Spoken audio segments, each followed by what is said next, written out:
पूर्णिमा की हार्दिक शुभकामनाएं। गुरु का अर्थ है मार्ग, प्रकाश। अंधकार से प्रकाश में ले जाने वाला या मार्ग बताने वाला गुरु होता है। और आपको ध्यान है कि एकलव्य ने जो गुरु बनाए थे तो उन्होंने प्रतिमा बना ली थी, तो भाव से भी गुरु बनाए जा सकते हैं। और सबसे बड़े गुरु माता पिता तो होते ही हैं, लेकिन सबसे बड़े गुरु हैं परमात्मा शिव। जो भी आपके आराध्य हैं वो ही गुरु हैं। अध्यात्म में बिचौलियों की कोई आवश्यकता नहीं होती। हाँ, मार्ग बता सकते हैं, चलना तो आपको ही पड़ेगा। दूसरी बात जो मैं बहुत महत्वपूर्ण कहने वाला हूँ कि जेसी बोस नाम के वैज्ञानिक ने ये आविष्कार किया कि पौधों में प्राण होते हैं, जिसके लिए उनको नोबेल पुरस्कार भी मिला। बैकेस्टर नाम के वैज्ञानिक ने उनके बाद ये शोध किया और ये प्रमाणित किया कि पौधों में भावनाएं होती हैं, वृक्षों में भावनाएं होती हैं।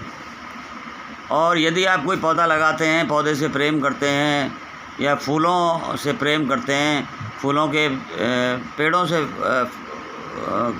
प्रेम करते हैं, तो उनकी भावनाएं आपसे जुड़ जाती हैं। और जब आपको कोई कष्ट होता है तो उन्हें भी कष्ट होता है।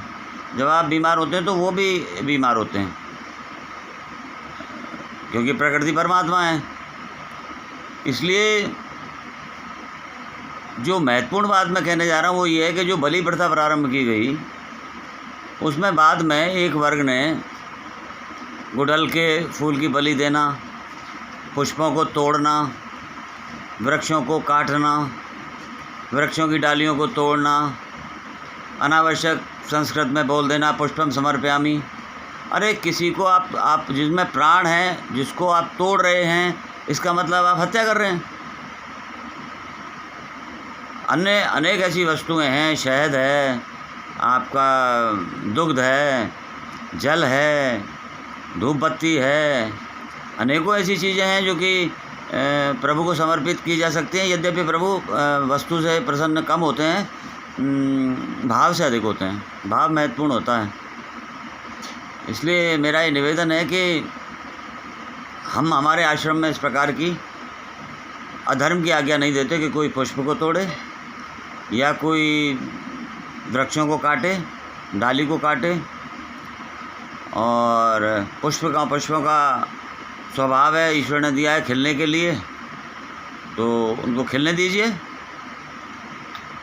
और आपने देखा है कि कई जो राजनीति में लोग हैं वो सूत की माला पहनते हैं, वो पुष्पों की माला नहीं पहनते। तो आध्यात्मिक दृष्टि से ये जो पुष्पों का प्रारंभ किया लोगों ने, वो व्यापार बनाया, व्यवसाय बनाया, और ये धार्मिक नहीं है, आध्यात्मिक नियमों के अनुसार नहीं है। इसलिए मेरा आपसे हाथ जोड़ के निवेदन है कि वृक्षों की रक्षा करें, फूलों वाले वृक्षों की रक्षा करें, फलों वाले वृक्षों की रक्षा करें। और पुष्पम समर्पयामि छोड़ दें। कोई ज़रूरी थोड़ी है कि भगवान संस्कृति समझते हैं, भगवान तो हिंदी भी समझते हैं। आपके सामने किसी ने मंत्र जाप कर दिया, आपने सोचा कि आपको संस्कृत आती नहीं है, आपने सोचा बड़े ज़ोर ज़ोर से बोला है, आप प्रभावित हो जाते हैं। अनुयायी ना बने, स्वयं को जानें, तर्क करें, प्रश्न पूछें। और जब आपका हृदय संतुष्ट हो जाए, मन तो संतुष्ट हो सकता है, हृदय जब संतुष्ट हो जाए तब आप मानें। परमात्मा भाव की चीज़ है। परमात्मा आपके अंदर मौजूद है। अपने आत्मदीपक जलाइए। लाओ त्से ने, बुद्ध ने, किसने कहा कि शिव को नहीं माना? चाइना में किसने कहा कि चाहे वो कार्ल मार्क्स को मानते? कार्ल मार्क्स को मानते हैं तो कार्ल मार्क्स ने क्या कहा? वाद, प्रतिवाद और संवाद, थीसिस, एंटीथीसिस, सिंथेसिस। वाद की स्थिति आएगी, प्रतिवाद की स्थिति आएगी, संवाद की स्थिति आएगी और पुनर्वाद की स्थिति आएगी। यानी जन्म होगा, जवानी आएगी, बुढ़ापा आएगा, तो जन्म हो गया वाद, जवानी हो गई प्रतिवाद, और बुढ़ापा हो गया संवाद। संवाद टूटेगा, संवाद के बाद निश्चित रूप से मृत्यु प्राप्त होगी लौकिक जगत की, और मृत्यु के बाद में पुनर्जन्म होगा। तो और कैलाश मानसरोवर में इतनी सेवा होती है कि जो आप आश्चर्य करेंगे कि इतनी भोलेनाथ का जो मूल स्थान है कैलाश मानसरोवर, वहाँ पर बहुत सेवा होती है। 500 परमहंस हमेशा रहते हैं वहाँ। तो स्थान विशेष से, किसी भी विशेष से आराध्य को नहीं जोड़ना चाहिए। शिव तो शिव है।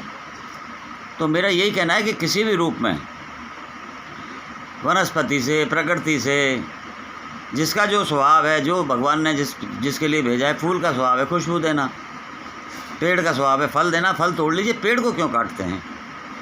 पुष्प क्यों तोड़ते हैं? पुष्प डाली पर ही अच्छा लगता है। तो इन एक पीढ़ी का पाखंड दूसरी पीढ़ी की परंपरा बन जाता है। तो पाखंड और अंधविश्वास से अभी हम आज़ाद नहीं हुए हैं। इसलिए मेरा आपसे निवेदन है गुरु पूर्णिमा के दिन कि आपको बहुत बहुत शुभकामनाएं और मंगल कामनाएं, आपके जीवन में सारी समृद्धि आए। परंतु किसी भी कण कण को भी अगर आप किसी भी स्थिति में विचार के माध्यम से, कर्म के माध्यम से और आचरण के माध्यम से अगर आप नुकसान कर रहे हैं, तो मैं दावे के साथ कह सकता हूं कि आप अधर्म कर रहे हैं। आप आध्यात्मिक नियमों की, प्रकृति के नियमों की अवहेलना कर रहे हैं, जिसके लिए जैसा आप बोएंगे वैसा हर एक को काटना पड़ेगा। मैं जैसा बोऊंगा मुझे काटना पड़ेगा, आप जैसा बोएंगे आपको काटना पड़ेगा। इसलिए ध्यान, एकांत और मौन ये पूजा है। और पुष्प चढ़ा देना और ये मिठाई चढ़ा देना, इससे कोई भगवान और नैवेद्य ये लाओ और ये चढ़ाओ और ये इस तरह की चीज़ें, ये व्यवसाय बना रखा है लोगों ने। इससे दूर हो जाइए और स्वयं के दीपक को जलाइए, अपने विचारों को शुद्ध करिए, अपनी आत्मशुद्धि करिए, अपनी आत्मशक्ति को बढ़ाइए। और समर्पण का भाव जिस दिन आ जाएगा, अर्पण, तर्पण और समर्पण, उस दिन आप परमात्मा को प्राप्त कर लेंगे। हम अनेकों बार साक्षात्कार कर चुके हैं।